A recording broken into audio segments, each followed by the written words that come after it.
Good morning! Back with us, Creavi News. I'm Elisa. I'm Anissa. And today's our first news is Indonesia get the first batch of COVID-19 vaccine.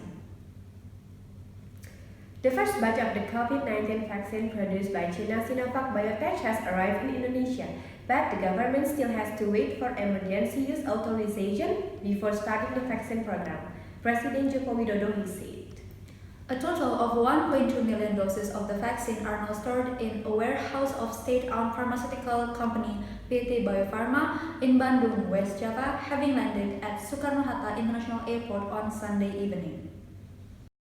It remains unclear when the government will roll out the vaccine for public use, as the government is still waiting for the emergency approval from the Indonesian Food and Drug Monitoring Agency, or BPOM, while also ramping up the infrastructure required. The government is expecting another arrival of 1.8 million doses of the ready-to-administer Sinovac vaccine early next month. Indonesia also expects to receive 15 million doses of bulk vaccines, an aqueous form of the purified antigens, this year and 30 million doses more next year, according to Jokowi. The bulk vaccines will be used by state-owned pharmaceutical company PT Bio Farma to manufacture ready-to-use vaccines. In total, Indonesia has ordered around 143 million doses from Sinovac in various forms, from the ready-to-administer doses to the bulk vaccines. The Sinovac vaccine is one of several COVID-19 candidate vaccines in final stage testing globally. Prior to the vaccine arrival, the BPOM said it would not authorize the emergency use of a Sinovac candidate vaccine in December because of a lack of data on its effectiveness, rebooking the government's target to have the approval this month. BPOM head Penny Kusumastuti Lukito estimated that approval could come in the third or fourth week of January 2021. Millions of Indonesians went to the polls on Wednesday, December 9 in a regional election held despite the warnings of a possible spike in coronavirus infections, as early results suggest the president's son and son-in-law won public office for the first time. The archipelago of nearly 270 million, the world's third biggest democracy and fourth most populous nation, delayed the vote originally set for September as it struggled to contain soaring virus cases.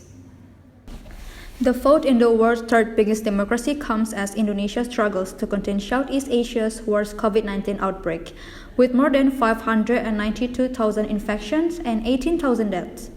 On Wednesday, it recorded its highest daily COVID-19 death toll of 171, but voter enthusiasm did not seem to have been significantly dampened in many areas.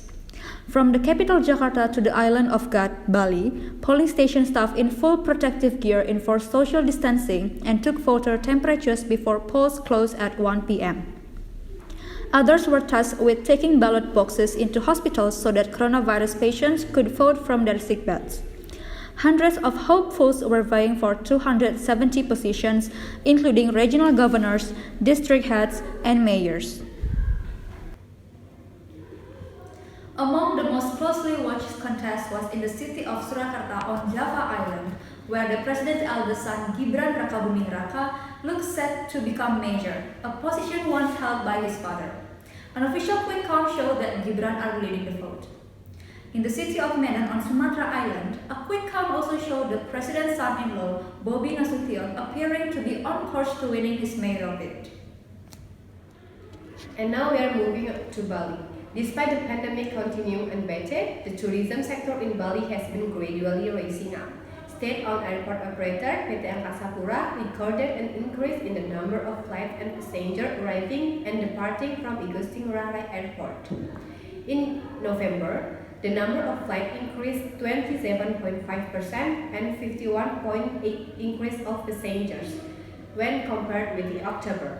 The airport had recorded continuous growth in the past 6 months and traffic had recorded its highest level last month.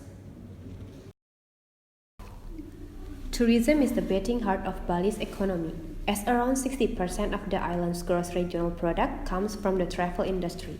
The pandemic has badly hit the province's local economy, 80% of which relies on tourism. Bali's economy contracted 10.98% in the second quarter of 2020. According to Indonesian Tourist Industry Association data, The number of foreign tourist arrivals in Bali dropped 93.24% in April. The Tourism and Creative Economy Ministry has made several efforts to boost Bali tourism, including providing an educational program on cleanliness, health, safety, and environment, which we call as CHSA campaign for Bali's residents, tourism stakeholders, and creative economy entrepreneurs. Wisnu Tama Kasubandio launched a program called We Love Bali to boost Bali tourism. The program is expected to educate the public about the implementation of health protocol based on CHSA. Wisnu Tama also said that We Love Bali program is aimed to boosting the island's travel and creative economy industries and at the same time giving Bali's tourism industry a positive image.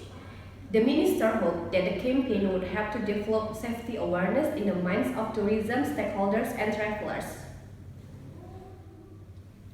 And our last news for today is Korean drama startup trending in Indonesia. Korean drama startup writer Park Hye-ryun deserves a standing applause. The story she wrote was able to make the Korean drama fans, which have been released since October 17, 2020, seem to be undergoing a presidential election. The audience for startup drama was mostly divided into two teams, namely Team Han Ji-pyong played by Kim Sun-woo and Team Nam Do-san played by Nam Jo-hyuk. Cool supporters campaigning and greatness or strengths of Han Ji-pyong and Nam Do-san on social media every week. Startup has always been a trending topic on social media, from the first episode to the last episode on Sunday, 6 December. Several hashtags such as hashtag Team Han Ji-pyong, hashtag Team Nam Do-san, and hashtag Mr. Han have also become trending topics on Twitter in recent weeks. In an outline, Startup tells the desire of a group of young people who want to achieve success in startup companies. In achieving success, many things are faced, such as winding road, past and present of love issues, family to friendship. There are many things that startup present beside the love triangle among its main characters, ranging from basic knowledge about startup, technological innovation, and the initial condition of startup confirmed by Silicon Valley. Even so, Startup is a drama that entertains toward the end of the year and warms the heart. Not only that, the eyes of the audience will also be presented by the beautiful tones and panoramas in each episode of Startup. This drama also offers inspirational value for those who want to pursue their dreams. The Startup drama has ended with 16 episodes on Sunday, December 6. For everyone who haven't watched the drama, don't worry, the whole episodes of Startup are available on Netflix and another streaming platform. I'm Erisa. I'm Anissa. Signing out, and all crew from Creavi News wishing you a Merry Christmas and